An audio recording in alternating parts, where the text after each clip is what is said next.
자, 우리 옆에 분들과 인사하겠습니다. 오늘 정말 잘 오셨습니다. 자, 은혜 받기 원합니다. 여러분 한 주 동안 참 고생 많으셨습니다. 그 날씨가 참 무덥고 이제 찌는 듯한 더위가 이제 시작되는 것 같은데요. 저희 교회가 이제 이맘때 한참 이렇게 취약해요. 그래가지고 이제 저도 이제 곰팡이 이런 것 때문에 걱정하는데 벌써 걱정되셔서 박수 쳐주시잖아요, 이렇게. 벌레도 막 날아다니고 이렇게. 그리고 이제 곰팡이도 있고 그래가지고 신경이 많이 쓰이는데요. 올해 좀 비가 좀 덜 왔으면 하는 바람이 있는데 그게 뭐 제 뜻대로 될 것 같지는 않은데 그래요? 아무쪼록 이 자리에 참석한 저와 여러분들의 10년 가운데 올 여름 가운데 큰 은혜를 경험하시는 시간 되어지기를 주님의 이름으로 축복합니다. 학창 시절에 이제 제가 목사가 되기로 작정한 이후에 저에게 한 가지 소망이 생기게 되었는데요. 이른바 바울과 같은 사람이 되겠다라는 소망입니다. 자, 왜냐하면 그때쯤 제가 어느 집회를 갔다가 이제 어떤 목사님한테 이런 이야기를 들었기 때문인데요. 세상에 이 사도 바울이라는 사람이 공부를 되게 많이 해서 성경 안에서 제일 똑똑한 사람이었다는 거예요. 그래서 신약 성경의 대부분을 이 바울이 썼다라고 하니까 참 대단하게 느껴지고요. 또한 이 사도 바울은 이 엄청난 은사와 능력을 가지고 있어서 역사상 가장 많은 사람들을 전도했다고 하니까 저도 어린 마음에 이왕 목사가 되면 어떤 목사가 되고 싶다고요? 사도 바울과 같은 목사가 되고 싶다라는 소망이 생기게 된 거죠. 자, 하지만 막상 신학교에 들어가서 머리가 커지면 커질수록 내가 사도 바울과 같이 되겠다라는 이 소망 자체가 참 두렵게 느껴지기도 하고 무섭게 느껴지기도 하는데요. 왜냐하면 그분의 삶 자체가 우리 인간의 상식을 뛰어넘는 헌신과 수고의 집약체처럼 느껴지기 때문입니다. 자, 우리가 이 고린도후서 11장을 보면 이 바울이라는 사람이 얼마나 예수 때문에 고생했는지가 잘 드러나는데요. 자, 제가 한번 읽어볼 테니까 들어보세요. 내가 수고를 넘치도록 하여 옥에 갇히기도 더 많이 하고 매도 수없이 맞고 여러 번 죽을 뻔하였으니 유대인에게 40에서 하나 감한 매를 5번 맞았으며 3번 태장으로 맞고 1번 돌로 맞고 3번 파선하고 일주야를 기쁜 바다에서 지냈으며 여러 번 여행하면서 강의 위험과 강도의 위험과 동족의 위험과 이방인의 위험과 시내의 위험과 광야의 위험과 바다의 위험과 거짓 형제 중에 위험을 당하고 또 수고하고 애쓰고 여러 번 자지 못하고 줄이며 목마르고 여러 번 굶고 춥고 헐벗었노라. 자, 여러분 어때요? 사도 바울의 삶이 그야말로 장난이 아니죠. 자, 그는 예수 믿는다라는 이유로 모든 성공과 출세를 뒤로하고 그야말로 고생길에 들어서는데요. 자, 이른바 수도 없이 옥에 갇히기도 하고 맞아 죽을 뻔하기도 하고 항상 배고프고 춥고 헐벗는 인생을 살았다라고 기록되어져 있습니다. 자, 사실 우리 중에 그리스도 예수의 이름으로 바로 이러한 삶을 살겠다고 기분 좋게 작정할 사람이 얼마나 되겠습니까? 자, 예수를 믿고 헌신하는 것도 어느 정도이지 우리의 생명에 위협을 받을 정도로 헌신하는 것은 참 부담스러울 수밖에 없는 것이죠. 자, 그런데 바울은 어떻게 이렇게 헌신적인 삶을 살아갈 수 있었던 것일까요? 자, 따지고 보면 이 사도 바울도 영의 몸을 입고 왔어요? 아니면 육의 몸을 입고 왔어요? 우리가 똑같은 인간이잖아요. 자, 그도 역시 육신의 옷을 입고 있는 인간인데 어떻게 이렇게 고통과 괴로움들을 끝없이 감수하면서 끝까지 십자가의 길을 걸어갈 수 있었냐는 것입니다. 자, 저는 오늘 우리가 읽은 이 본문이야말로 그 비결이 담겨져 있는 말씀이라고 보는데요. 자, 이른바 바울이 가지고 있는 신앙의 진수가 담겨 있는 것 같아요. 자, 과연 그는 어떤 신앙의 고백을 가지고 있었을까? 자, 우리 이번 시간에 이것을 꼼꼼하게 한번 좀 살펴보려고 하는데요. 먼저 우리 다 같이 4장 16절 말씀을 천천히 한번 총기를 가지고 읽어보겠습니다. 4장 16절 시작. 그러므로 우리가 낙심하지 아니하노니 우리의 겉사람은 낡아지나 우리의 속사람은 날로 새로워지도다. 자, 바울은 우리의 겉사람이 나날이 쇠약해질지라도 낙심하지 않는다고 하는데요. 왜냐하면 우리에게 또 다른 영의 세계가 있어서 속사람이 날마다 어떻게 된다고 하죠? 새로워지기 때문이라고 이야기합니다. 자, 계속해서 17절, 18절 말씀도 천천히 한번 읽어보겠습니다. 시작. 우리가 잠시 받는 환난에 경한 것이 지극히 크고 영원한 영광에 중한 것을 우리에게 이루게 함이니 우리가 주목하는 것은 보이는 것이 아니요 보이지 않는 것이니 보이는 것은 잠깐이요 보이지 않는 것은 영원함이라. 자, 바울은 예수 믿는 우리들이 이 땅에서 잠시 잠깐 환난을 당하지만 우리에게 너무나 크고 놀라운 영광이 예비되어 있다라는 믿음이 있었던 것 같은데요. 이른바 그는 눈에 보여지는 세계 너머로 눈에 보이지 않는 또 다른 세계가 있다라는 것을 가슴 깊이 확신했다라는 것이죠.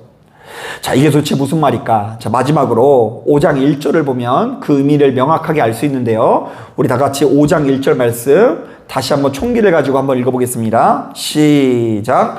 만일 땅에 있는 우리의 장막집이 무너지면 하나님께서 지으신 집 곧 손으로 지은 것이 아니요 하늘에 있는 영원한 집이 우리에게 있는 줄 아느니라. 자, 바울은 천국에 대한 소망을 드러내고 있는데요.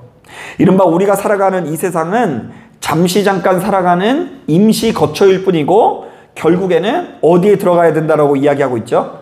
천국에 들어가야 한다라는 이야기를 하고 있어요. 자, 그러니까 이 모든 내용들을 종합해보면 사도 바울은 우리의 육체가 겨우 장막집에 불과하고 잠시 잠깐 살아갈 텐트, 천막에 불과하고 영원히 살아야 할 처소는 이 땅에 있는 것이 아니라 하늘에 있다라는 이야기를 하는 것입니다. 자, 저는 목회를 하면서 예수 믿는 우리들이 이 천국에 대한 소망을 갖는 것이 너무나 중요하다라는 것을 이 매 순간 뼛속 깊이 실감을 하는데요. 자, 왜냐하면 우리 성도님들이 세월의 흐름 앞에서 크게 고통스러워하는 모습을 자주 목격하기 때문입니다. 자, 일단 이 말씀을 준비하면서 제일 먼저 생각나는 것은 이 세월의 흐름이 가져다주는 여러 이별의 장면들이 생각이 나더라고요. 자, 가만히 보면 우리 성도님들이 주변에 있던 소중한 사람들이 내 품에서 떠나는 것을 자신의 의도와는 상관없이 경험할 수밖에 없는데요.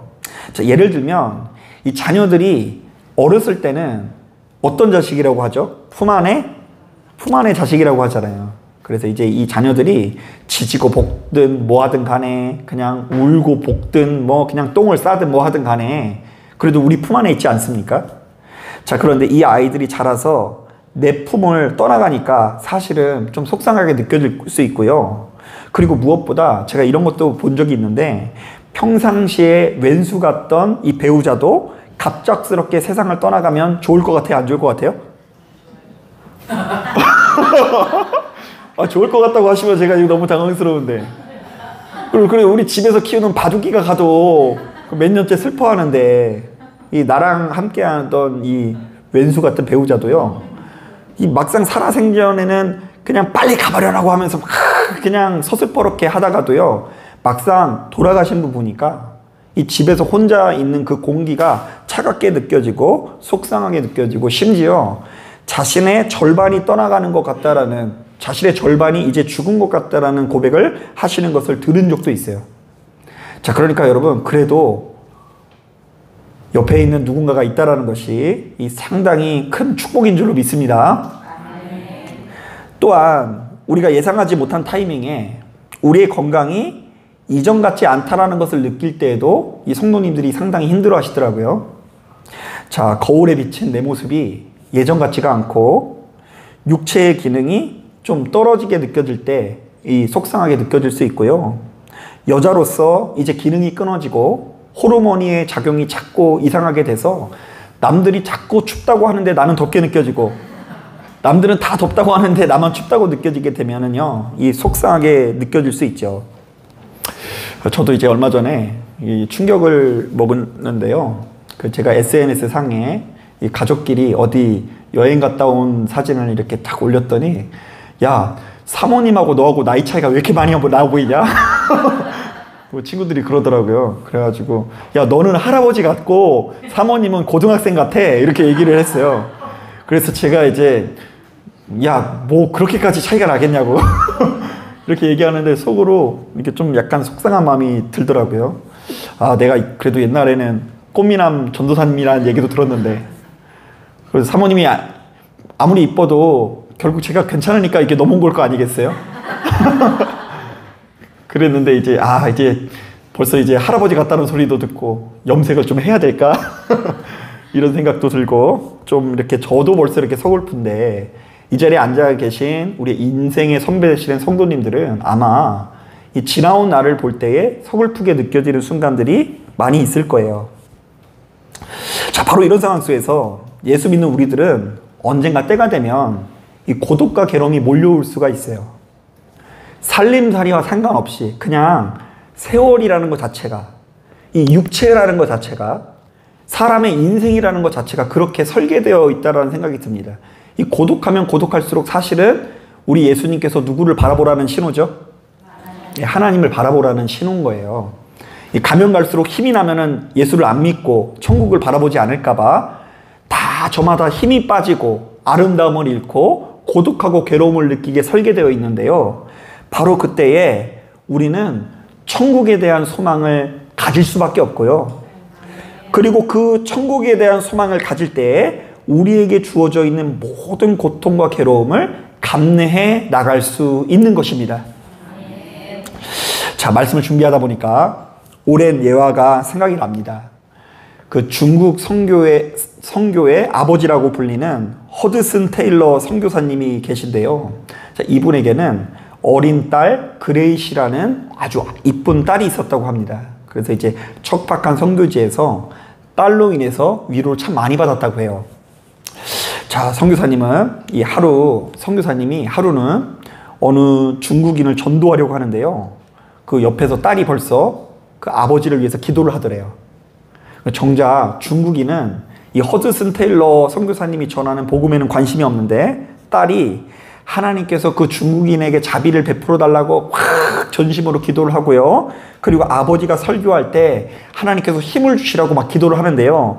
여러분 어때요? 남의 딸이지만 벌써 힘이 날 것 같죠? 예. 이 남의 딸인 것 같지만 이 내가 목사인데 그런 나를 위해서 열심히 기도하는 딸이 있으면 얼마나 힘이 나겠어요. 더군다나 선교지에서. 자, 그런데 이게 웬일입니까? 이렇게 이쁜 딸 그레이 씨가 겨우 8살에 세상을 떠나게 됩니다. 자, 선교지에서 지병을 얻어서 갑작스럽게 죽음에 이르게 됩니다. 자, 아마도 저 같으면 상상을 해보니까 사역이고 뭐고 다 접고 돌아왔을 것 같다는 생각이 들어요. 왜냐하면 하나님 앞에 원망과 불평이 튀어나왔을 것 같아요. 자, 그런데 허드슨 테일러 선교사님은 바로 이맘때쯤 자기의 영국 친구에게 편지를 쓰는데요. 자, 그 편지의 내용이 걸작이에요. 들어보세요. 사랑하는 형제여, 주님이 그분의 품이라는 더 순수한 곳에서 꽃을 피우게 하시려고 우리 예쁜 그레이시를 데려갔네.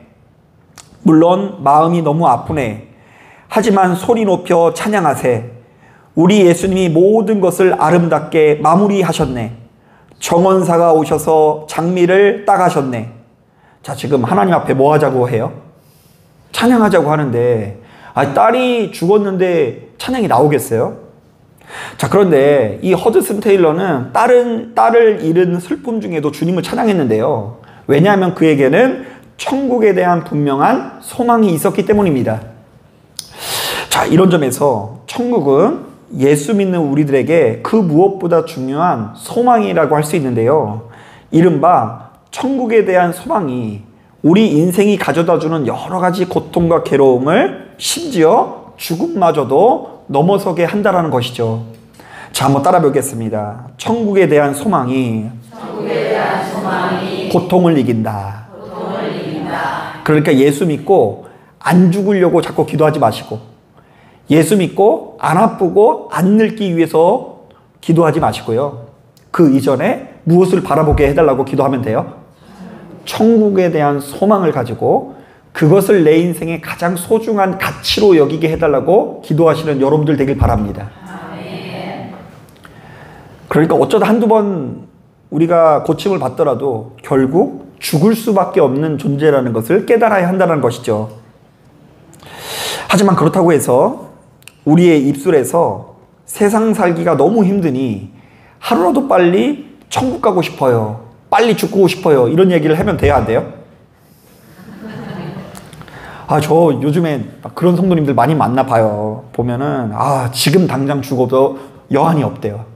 지금 죽어도 주님이 부르셔도 상관이 없대. 자, 그런데 제가 그런 분 치고 아파서 병원 안 가시는 분을 못 봤어요. 지금 죽어도 상관없다고 얘기해놓고 막상 어떻게든 그냥 고치고 낫고 해가지고 이렇게 치유받으려고 하지, 그냥 뭐 식음을 전폐하고 가시려는 분은 별로 없다니까요. 자, 그리고 왜 이런 고백을 하면 안 되냐면요, 이것은 천국이 소망이 된 것이 아니라 도피의 장소가 된 것이기 때문입니다. 자, 천국은 지금 너무 힘들어서 도피하는 장소가 아니라 천국에 대한 소망이 있기 때문에 지금 주어진 상황 가운데 있는 여러 가지 어려움들을 이기는 역사를 누려야 한다는 것이죠. 자, 이것을 어떻게 설명해야 될까? 자, 마태복음 13장을 보면 기가 막힌 말씀이 있는데요. 마태복음 13장을 보면 예수님께서 천국을 소유한 사람의 심정을 이렇게 소개합니다. 잘 들어보세요. 천국은 마치 밭에 감추인 보화와 같으니 사람이 이를 발견한 후 숨겨두고 기뻐하며 돌아가서 자기의 소유를 다 팔아 그 밭을 사느니라. 자, 그러니까 농부는 자신의 전 재산을 팔아 보화가 감추어진 밭을 샀다고 하는데요. 왜냐하면 바로 그 밭은 전 재산을 주고서라도 살만한 가치가 있다 없다? 가치가 있기 때문입니다. 자, 바로 이렇듯 천국에 대한 소망을 가진 성도는 밭에 감추인 보화를 발견한 농부와 같아야 하는데요. 이른바 이제 예수 믿는 우리들은 훨씬 더 크고 가치 있는 일을 발견했기 때문에 지금까지 가장 소중히 여겨오는 것들을 별거 아닌 것으로 여겨야 하고요. 또한 이제껏 내가 행복하고 즐거워했던 것보다 더 행복하고 즐거운 일을 발견했기 때문에 지금껏 내가 재미있고 즐겁게 여기는 것들을 조금씩 내려놓을 수도 있어야 한다는 것이죠. 자, 그러니까 예수 믿는 우리들에게 천국을 바라보는 눈이 생기면 세상을 바라보는 관점이 달라지게 되고요. 천국을 바라보는 눈이 열리면 잘 산다라는 개념도 완전히 달라지게 될 수밖에 없는데요. 이런 점에서 천국은 반드시 죽어야만 갈 수 있는 곳이 아닙니다. 자, 세상에 살 때에는 지옥같이 살다가 어느 날 갑자기 뿅 하고 천국으로 이동하는 것은 더더욱 아닙니다. 이른바 천국은 이 땅에서의 삶과 단절되어 있지 않고 긴밀하게 연결되어 있다는 것을 기억하시길 바랍니다. 사실 여러분, 우리가 어떤 사람이 천국에 들어가는지는 알 수 있어요, 없어요? 없는데요. 자, 그런데 우리의 삶의 모습을 자세히 보면 자기 스스로 내 인생이 어떤 방향으로 흘러가는지는 충분히 분별해낼 수 있을 것 같아요. 자, 성령께서 내주해 주셔서 성령께서 여기 역사하셔서 갈수록 성령께서 허락하시는 의와 평강과 기쁨과 사랑의 삶을 사는 사람은요, 지금 내가 어디로 가고 있어요? 천국으로 가고 있는 거예요. 여러분, 제가 오늘 또 요즘에 깜짝 놀라는 게 뭐냐면요, 우리 순두 지사님이 그냥 오늘 새벽에도 나온 거 아세요? 저기 뒤에 한 거뭇거뭇한 분이 이렇게 앉아 계셔가지고 제가 이제 깜짝 놀랐는데요. 아니, 새벽에 나오셨는데, 지금 나오셨는데, 제가 알기로는 우리 순두 지사님이 평상시에는 한 8시, 7시면 주무시는 분인데 지금 9시 반인데도 잠을 안 주무셨다는 것은 거의 새벽 무렵인데도 지금 깨어 계신 거예요. 자, 그런데 이거 누가 멱살 잡고 끌어당긴다고 해서 앉아있는 것이 아니라 사실은 누가 10년 가운데 역사하신 거라고요? 성령께서 역사하신 건 줄로 믿습니다. 자, 그래서 성령께서 허락하시는 의와 평강과 기쁨과 사랑을 기대하고 이 자리에 나오신 걸 보면 지금 우리 순두 집사님이 천국을 향해서 나아가고 있는 것이 분명해요. 또한 매일같이 성령의 임재를 사모하면서 세상의 즐거움이 아니라 하나님과 깊이 교제하는 즐거움을 알고서 그것을 누리기 위한 열정을 가지고 있는 사람은 천국으로 가고 있는 것입니다. 자, 그러니까 여러분, 무서워서 기도하는 게 아니라, 찝찝해서 기도해야 되는 것이 아니라, 의무감으로 기도하는 것이 아니라, 우리가 기도하는 것은 일종의 쾌락이 되어야 하는데요. 눈에 보이지 않는 성령님과 긴밀히 교제하는 것이 다른 어떤 것보다 즐거움을 누릴 때에 바로 그 기쁨과 즐거움을 가지고 우리에게 찾아오는 고독과 외로움을, 고통을 이길 수 있다는 것입니다. 자, 바로 이런 차원에서 오늘 우리가 읽은 본문에도 천국을 이렇게 소개하고 있어요. 자, 5장 2절. 참으로 우리가 여기 있어 탄식하며 하늘로부터 오는 우리 처소로 덧입기를 간절히 사모하노라. 그러니까 내가 천국에 간다라고 표현하지 않고 우리 처소로 천국이 어떻게 되기를 원한다고요? 덧입혀지길 원한다. 자, 5장 4절에도 비슷한 말씀이 있어요. 참으로 이 장막에 있는 우리가 짐진 것 같이 탄식하는 것은 벗고자 함이 아니요 오히려 덧입고자 함이니 죽을 것이 생명의 삼킨 바 되게 하려 함이라. 자, 한번 따라 보겠습니다. 천국은 벗는 것이 아니라 덧입혀지는 것이다. 자, 저는 이 자리에 참석한 여러분들의 인생에 천국이 덧입혀지길 바랍니다. 자, 그러니까 그동안 돈 좋아하고 사람 좋아하고 투기 좋아하고 쾌락 좋아하던 여러분들이 성령님의 강권적인 임재를 경험하는 가운데 주님과 친밀히 교제하는 기쁨을 누리는 역사가 나타나야 한다는 것이죠. 사실 여러분, 생각보다 많은 사람들이 지금 왜 사냐고 물으면요, 그냥 죽지 못해 산다라고 이야기를 하고요. 또한 생각보다 많은 사람들이 먹고 마시고 집 사고 차 사고 한바탕 즐기고 살기 위해서 태어난 것처럼 살아가고 있지 않습니까?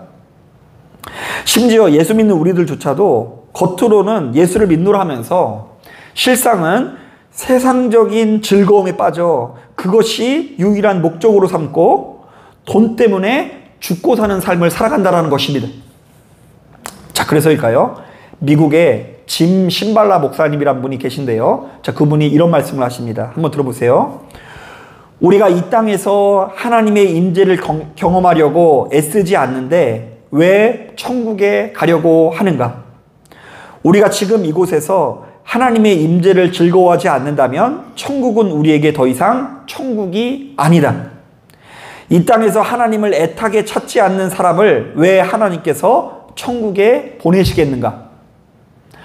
여러분, 과거에 어떤 아버지와 아들이 대화를 했다고 합니다. 자, 이제 아버지가 독실한 아들이 독실한 아버지에게 물어봤어요. 아빠, 천국에 가면 뭐 해? 이렇게 물어봤어요. 그랬더니 이 아버지가 자세히 뭐라고 대답을 할 수는 없지만, 야, 거기 가면 우리 주님과 예배해. 그러니까 아들이 깜짝 놀라서 물어봤어요. 아, 주님과 함께해서 예배 드려? 예배를 몇 번 드리는데? 날마다 드리고 언제든지 예배 드려. 이랬더니 그 아들이 천국을 간다고 했을까요? 안 간다고 했을까요? 되게 재미없다고. 되게 지루할 것 같다고.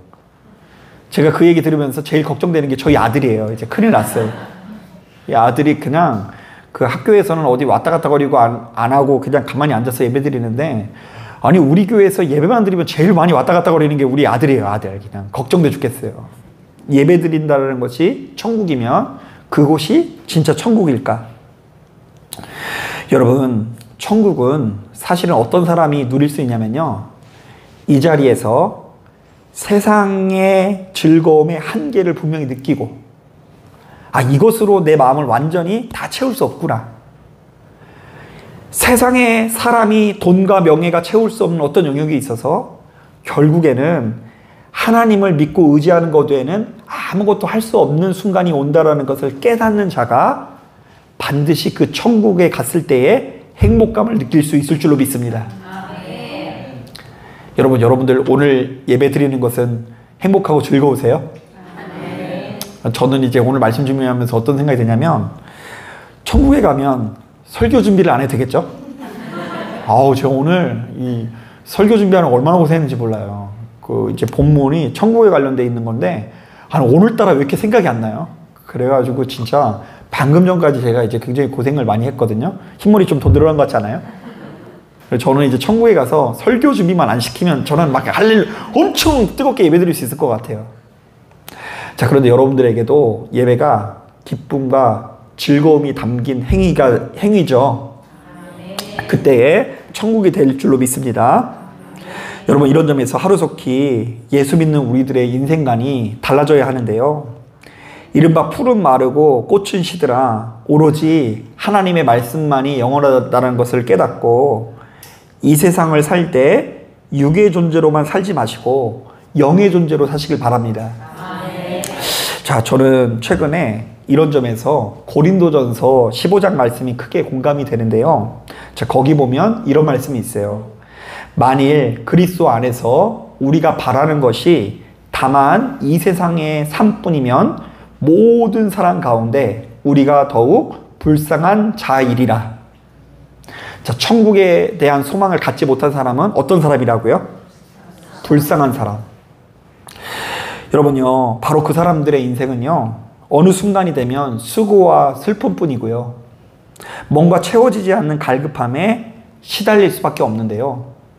이른바 모든 것이 내게서 떠나고 모든 것이 병들고 모든 것이 쇠약해지는 가운데 그야말로 더 이상의 소망도 없이 패배감에 사로잡히기 십상이라는 것입니다. 그래서 여러분, 가장 좋은 집터가 어딘 줄 아세요? 역세권이 아니라 교세권이에요. 교세권이 어딘 줄 아세요? 교회에 가까운데. 자, 그래서 여러분, 우리 노년을 참 잘 선택해야 되는 게 뭐냐면요, 다들 그런 얘기를 하세요. 제가 이제 일평생 고생했으니까 노년이 되면 어디 좀 여행을 다니면서 이렇게 행복한 인생을 보내겠습니다. 그것도 건강할 때나 여행이지. 이제 육체가 이제 허락되지 않으면요, 이제 여행 가면은 또 어디로 가고 싶은지 아세요? 집에 돌아가고 싶고요. 비싼 돈 주고 사 먹는 것보다 집에 가서 김치찌개 먹는 게 제일 맛있게 느껴지는 순간이 찾아온단 말이에요. 그러면 이제 여행 못 가면 이제 죽을 거래. 그런데 깨꼬닥 하고 죽어지는지 한번 봐보세요. 그게 우리의 인생이. 그렇게 안 돼요. 이제 그때부터 이제 여행 못 다니면 이제 자기의 모든 계획이 다 어그러지면서 이렇게 살아갈 거 아니겠어요? 그런데 예수 믿는 우리들은 바로 그 순간 이제 어디를 바라보면서, 천국에 대한 소망을 바라보면서 힘있게 끝까지 이 소망을 잃어버리지 않고 주께서 허락하시는 이 공급함에 힘입어서 하루하루를 살아가기 마련인 것입니다. 자, 그러므로 여러분, 하루라도 빨리 천국에 대한 소망을 가지시고 우리 인생 중에 무엇이 영원한 가치인지를 깨닫고 그리스도 예수의 이름으로 생명을 누리시기를 주님의 이름으로 축복합니다. 자, 기도하겠습니다.